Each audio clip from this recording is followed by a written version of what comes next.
sans vergogne.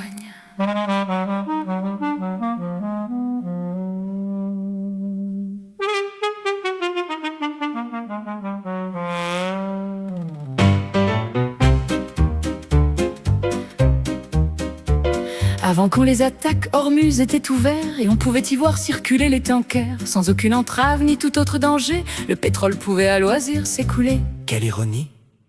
Or les États-Unis dans leur grande sagesse, mais on peut dire aussi grande indélicatesse, écoutant bêtement les conseils d'Israël, dont chacun aujourd'hui peut apprécier le sel, ont comme à l'habitude grande tromperie, se vautrant dans la fange et dans la veulerie, brisant les pourparlers sans autre préalable, en accusant l'Iran d'être en tout un coupable, évidemment.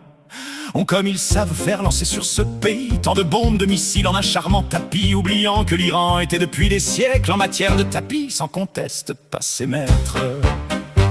Ils ont donc attaqué, on ne sait guère pourquoi. Israël disait qu'ils étaient à deux doigts de posséder enfin une arme nucléaire et que pour leur pays ce serait un enfer. Comme par hasard, oubliant au passage qu'en ce qui les concernait, depuis belle lurette, et bien eux ils l'avaient. Ils ont alors tué, pilonné, massacré des civils iraniens par nombre de milliers. Mais malgré leur hargne et leur férocité, les lanceurs de missiles sous la terre bien cachés sont restés bien au chaud en attendant leur tour afin de délivrer leur message en retour. Quelle surprise! Je pense assez unique et pour tout dire débile, ce que ce monsieur Trump qui semble un peu sénile est en train d'essayer de vendre chaque jour une déculottée parée de beaux atours.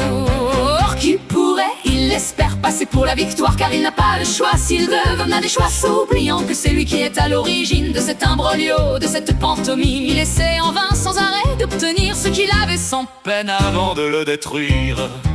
Aujourd'hui, par leurs impérities, leurs sordides calculs et sombres vilainies, le monde est au bord d'une conflagration où dans un seul éclair explosent les nations. Forcément, des hommes assoiffés de pouvoir, avides de richesse, sont pendant des années mentis avec hardiesse, inventant des dangers, lançant des faux drapeaux. Ils sont à l'origine de tant et tant de mots. Bibi, depuis 30 ans, lance à la cantonade. L'Iran veut nous détruire, il va bientôt l'avoir. Et comme chacun sait, c'est une couillonnade. Quel génie!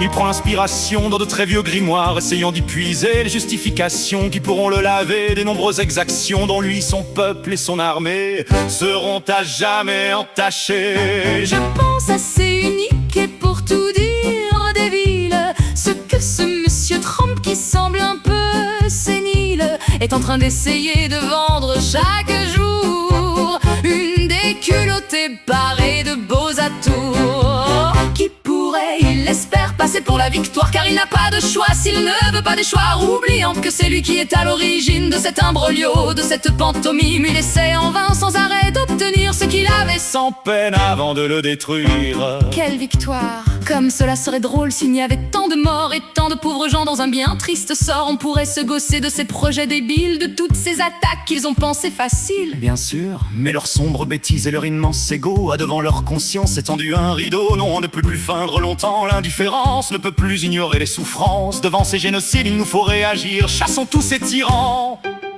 avant que de mourir